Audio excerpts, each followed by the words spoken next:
भादो मास कथा अध्याय 28 भादो मास की कथा डे 28 भादो महात्म्य अध्याय 28। नमस्कार दोस्तों, ओम श्री गणेशाय नमः। आप सभी का दिन शुभ और मंगलमय हो। आज सुनिए आगे की कथा। मुनि बोले, हे ब्राह्मण, आपके मुख से निकले हुए पुण्य धर्म अमृत वचनों से हमें तृप्ति ही नहीं होती बल्कि अधिकाधिक सुनने की उत्सुकता बढ़ती ही जाती है। मुने, आप परम बुद्धिमान हैं और प्राणियों की उत्पत्ति, लय और गति को जानते हैं, इसलिए हम आपसे और भी प्रश्न करते हैं। सुनने में आता है मुनिवर की यमलोक का मार्ग बड़ा दुर्गम है, वह सदा दुख और क्लेश देने वाला है और सभी प्राणियों के लिए भयंकर भी है। उस मार्ग की लंबाई कितनी है और मनुष्य उस मार्ग से यमलोक की यात्रा किस प्रकार करते हैं? मुने, कौन सा ऐसा उपाय है जिससे नरक के दुखों की प्राप्ति ना हो सके? कृपया बताए। व्यास जी कहने लगे, उत्तम व्रत का पालन करने वाले मुनि रो, सुनो, ये संसार चक्र प्रवाह रूप से निरंतर चलता ही रहता है। अब मैं प्राणियों की मृत्यु से लेकर आगे जो अवस्था होती है उसका वर्णन करूंगा, ध्यानपूर्वक सुनो। इसी प्रसंग में यमलोक के मार्ग का भी निर्णय किया जाएगा। यमलोक और मनुष्य लोक में 86,000 योजन का अंतर है। उसका मार्ग तपाए हुए तांबे की तरह पूरी तरह तप्त रहता है। प्रत्येक जीव को यमलोक के मार्ग से जाना ही पड़ता है। पुण्यात्मा पुरुष पुण्य लोकों में और नीच पापाचारी मनुष्य पापम लोकों में चले जाते हैं। यमलोक में भी 22 नरक है जिनके भीतर पापी मनुष्यों को अलग अलग यातनाएं दी जाती है। उन नरकों के नाम ये हैं: ररव, रौद्र, शुक, ताल, कुंभीपाक नरक, महाघर, शाल, मल, विमोह, किटामी, भक्ष, लाला भक्ष, ब्रह्म, पीप बहाने वाली नदी, रक्त बहाने वाली नदी, जल बहाने वाली नदी, अग्निज्वाल, महारुद्र, संदृश, शून्य भोजन, घोर वैतरणी और अस्पत्र वन। यमलोक के रास्ते में ना तो कहीं वृक्ष की छाया है, ना तालाब और पोखरे है, ना बावड़ी है, ना पुष्करणी है, ना कुएं है, ना पसले है, धर्मशाला भी नहीं है, मंडप नहीं है, ना घर है, ना नदी और पर्वत है, और ठहरने के योग्य तो कोई स्थान है ही नहीं जहाँ अत्यंत कम पड़ा हुआ थका मादा जीव विश्राम कर सके। उस महान मार्ग पर सभी पापियों को निश्चय ही जाना पड़ता है। जीव की यहाँ जितनी आयु निश्चित की गई है उसका पूरा भोग हो जाने पर इच्छा न रहते हुए भी उसे प्राणों का त्याग करना ही पड़ता है। जल, अग्नि, विष, शुद्ध रोग तथा पर्वत से गिरने आदि किसी भी निमित्त को लेकर देहदली जीव अपने कर्मों के अनुसार यातना भोगने के योग्य दूसरा शरीर धारण करता है। उसे सुख और दुख भोगने के लिए सुदृढ़ शरीर की प्राप्ति होती है। बापाचा मनुष्य उसी देह से बहुत कष्ट भोगता है और धर्मात्मा मनुष्य प्रसन्नता पूर्वक सुख का भागी होता है। शरीर में जो गर्मी या पित्त है वह तीव्र वायु से प्रेरित होकर जब अत्यंत कुपित हो जाता है उस समय बिना ईंधन के ही जलती हुई अग्नि की तरह बढ़कर मर्म स्थानों को विदीर्ण कर देता है। उसके बाद उदान नामक वायु ऊपर की ओर उठता है और खाए पिए हुए अन्न जल को नीचे की ओर जाने से रोक देता है। उस आपत्ति की स्थिति में भी उसी को प्रसन्नता रहती है जिसने पहले जल, अन्न और रस का दान किया है। जिस पुरुष ने श्रद्धा से पवित्र किए हुए अंतःकरण के द्वारा पहले अन्न दान किया है वह उस रुग्ण अवस्था में अन्न के बिना भी तृप्ति का लाभ करता है। जिसने कभी झूठ नहीं बोला, दो प्रेमियों के पारस्परिक प्रेम में बाधा नहीं डाली और जो आस्तिक और श्रद्धालु है वह सुखपूर्वक मृत्यु को प्राप्त होता है। जो देवता और ब्राह्मणों की पूजा में संलग्न रहते, किसी की निंदा नहीं करते तथा सात्विक, उदार और लज्जाशल होते हैं, ऐसे मनुष्य को मृत्यु के समय कष्ट नहीं होता। जो कामना से, क्रोध से या फिर द्वेष के कारण धर्म का त्याग नहीं करता, शास्त्रोक्त आज्ञा का पालन करने वाला तथा सौम्य होता है, उसकी मृत्यु भी बहुत सुख से होती है, उसे मृत्यु के समय कष्ट नहीं होता। जिन्होंने कभी जल का दान नहीं किया है उन मनुष्यों को मृत्यु काल आने पर अधिक जलन होती है तथा अन्नदान न करने वालों को उस समय भूख का भी बहुत भारी कष्ट भोगना पड़ता है। जो लोग जाड़े के दिनों में लकड़ी दान करते हैं वे शीत के कष्ट को जीत लेते, जो चंदन दान करते हैं वे ताप पर विजय पा लेते हैं, और जो किसी भी जीव को कभी परेशान नहीं करते वे मृत्यु काल में प्राण घात नहीं, क्लेश में, वेदना का, पीड़ा का अनुभव नहीं करते। ज्ञानदाता पुरुष मोह पर और दीप दान करने वाले अंधकार पर विजय पाते हैं। जो झूठी गवाही देते, झूठ बोलते, अधर्म का उपदेश देते और वेदों की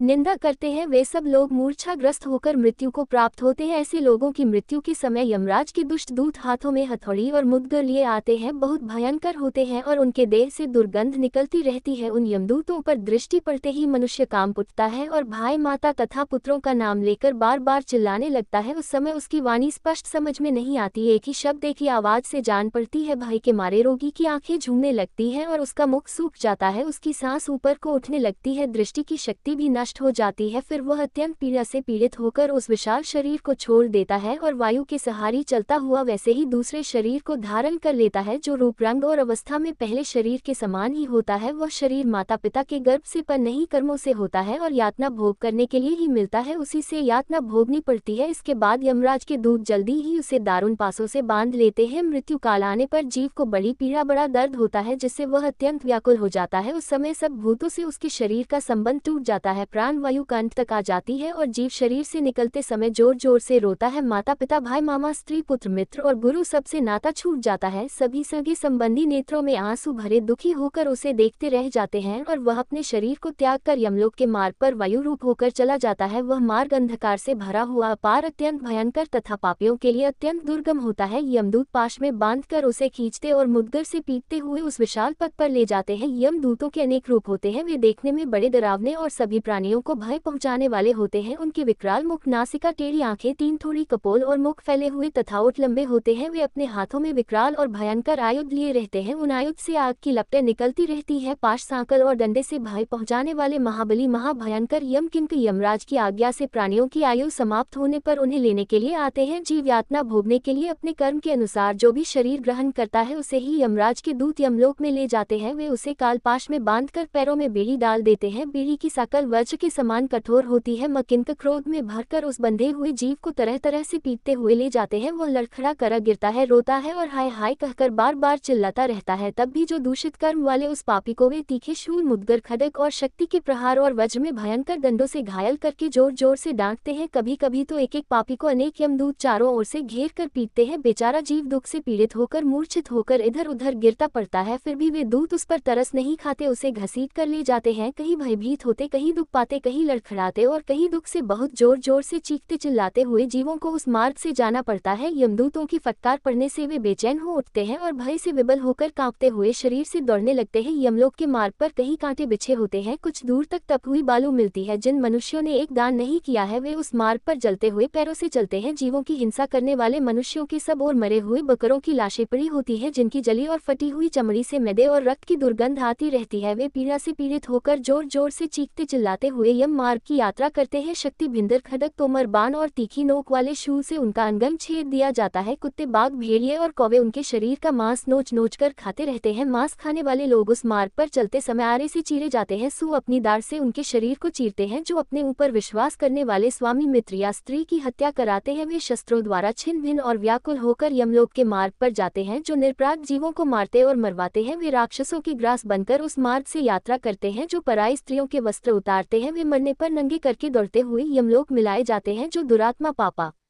चारी, अन्न, वस्त्र, सोने, घर और खेत का अपहरण करते हैं उन्हें यमलोक के मार्ग पर पत्थरों, लाठियों और डंडों से मारकर जर्जर कर दिया जाता है और वे अपने हरण से रक्त बहाते हुए यमलोक में जाया करते हैं। जो नराधम नरक की परवाह ना करके इस लोक में ब्राह्मण का धन हड़प लेते उन्हें मारते और गालियां सुनाते हैं। उन्हें सूखी लकड़ी में बांधकर उनकी आंखें फोड़ दी जाती हैं और नाक कान काट लिए जाते हैं। फिर उनके शरीर में पीप और रक्त पोत दिए जाते हैं तथा काल के समान गीध और गीदड़ उन्हें नोच नोच कर खाने लगते हैं। इस दशा में भी क्रोध में भरे हुए भयानक यमदूत उन्हें पीटते हैं और वे चिल्लाते हुए यमलोक के रास्ते पर चलने लगते हैं। इस प्रकार वह मार्ग बड़ा ही दुर्गम और अग्नि के समान प्रज्वलित है। उसे ररव अर्थात जीवों को रुलाने वाला नरक कहा गया है। वह ऊंची ऊंची भूमि से युक्त होने के कारण मानव मात्र के लिए अगम्य है। तपाए हुए तांबे की तरह उसका रंग है। वहाँ आग की चिंगारियां और लपटें ही दिखाई देती है। वह मार्ग कांटों से भरा है, शक्ति और वज्र आदि आयुध से भरा हुआ है। ऐसे कष्टप्रद मार्ग पर निर्दय यमदूत जीव को घसीटते हुए ले जाते हैं और सब प्रकार से उन्हें अस्त्र शस्त्रों से मारते रहते हैं। इस तरह पापासक्त अन्याय मनुष्य विवश होकर मार खाते हुए दुर्द यमदूतों के द्वारा यमलोक में ले जाए जाते हैं। यमराज के सेवक सभी पापियों को उस दुर्गम मार्ग में बड़े अवेल पूर्वक ले जाते हैं। वह अत्यंत भयंकर मार्ग जब समाप्त हो जाता है तब यमदूत पापी जीव को तांबे और लोहे की बनी हुई भयंकर यमपुरी में प्रवेश कराते हैं और वह पुरी बहुत विशाल है। उसका विस्तार लाख योजन का है। वह चौकोर बताई जाती है। उसके 4 सुंदर दरवाजे हैं। उसकी 4 दीवारी सोने की बनी है जो 10,000 योजन ऊंची है। यमपुरी का पूर्व का द्वार बहुत ही सुंदर है। वहाँ फहराते हुई सैकड़ों पताका उसकी शोभा बढ़ाती है। हीरे, नीलम, पुखराज और मोतियों से वह द्वार सजाया जाता है। वहाँ गंधर्व और अप्सराओं के गीत और नृत्य होते रहते हैं। उस द्वार से देवताओं, ऋषियों, योगियों, गंधर्व, सिद्धों, यक्ष और विद्याधरों का प्रवेश होता है। उस नगर का उत्तर द्वार घंटा, छत्र, चंवर तथा नाना प्रकार के रत्नों से अलंकृत है। वहाँ वीणा और वेणु की मनोहर ध्वनि गूंजती रहती है। गीत, मंगल गान तथा ऋग्वेद आदि के सुमधुर शब्द होते रहते हैं। वहाँ महर्षियों का समुदाय शोभा पाता है। उस द्वार से उन्हीं पुण्य आत्माओं का प्रवेश होता है जो धर्म का पालन करने वाले और सत्य बोलने बोलने वाले हैं जिन्होंने गर्मी में दूसरों को जल पिलाया और सर्दी में अग्नि का सेवन कराया है, अर्थात अग्नि तपाई है, जो थके मादे मनुष्यों की सेवा कर और सदा प्रिय वचन बोलते हैं, जो दाता शूर और माता पिता के भक्त हैं तथा जिन्होंने ब्राह्मणों की सेवा और अतिथियों का पूजन किया है, वे भी उत्तर द्वार से ही यमपुरी में प्रवेश करते हैं। यमपुरी का पश्चिम महाद्वार तरह तरह के रत्नों से विभूषित है, विचित्र विचित्र मणियों की वहाँ सीढ़ियाँ बनी हुई है। देवता उस द्वार की शोभा बढ़ाते रहते हैं, वहाँ भेरी मृदंग और शंख आदि वाद्यों की ध्वनि हुआ करती है। सिद्धों के समुदाय सदा प्रसन्नता में भरकर उस द्वार पर मंगल गान गाया करते हैं। जो मनुष्य भगवान शिव की भक्ति में लीन रहते हैं, जो सभी तीर्थों में गोते लगा चुके हैं, जिन्होंने पंचाग्नि का सेवन किया है, जो किसी उत्तम तीर्थ स्थान में या कालिंजर पर्वत पर प्राण त्याग करते हैं, और जो स्वामी मित्र या फिर जगत का कल्याण करने के लिए गौओं की रक्षा करने के लिए मारे गए हैं, वे शूरवीर और तपस्वी पुरुष पश्चिम द्वार से यमपुरी में प्रवेश करते हैं। उस पुरी का दक्षिण द्वार अत्यंत भयानक है, वह संपूर्ण जीवों के मन में भय पैदा करने वाला है, वहाँ निरंतर हाहाकार मचा रहता है, सदा अंधेरा छाया रहता है। उस द्वार पर तीखे सींग, कांटे, बिच्छू, सांप, वज्रमुखी, भेड़िए, व्याघ्र, रीछ, सिंह, गीदड़, कुत्ते, बिला और गीध उपस्थित रहते हैं। उनके मुखों से आग की निकला करती है, जो सदा सबका अपकार करने वाले पापा आत्मा हैं, सभी का अपकार करने वाले हैं, उन्हीं का उस मार्ग से पुरी में प्रवेश कराया जाता है। जो ब्राह्मण, गौ, बालक, वृद्ध, रोगी, शरणागत, विश्वासी, स्त्री, मित्र और निहती मनुष्यों की हत्या कराते हैं, अगम्य स्त्री के साथ संभोग करते हैं, दूसरों के धन का अपहरण कर लेते हैं, दूसरों की धरोहर हड़प लेते हैं, दूसरों को जहर देते और उनके घरों में आग लगाते हैं, पराई भूमि, घर, शया, वस्त्र और आभूषण की चोरी करते हैं, दूसरों के छिद्र देखकर उनके प्रति क्रूरता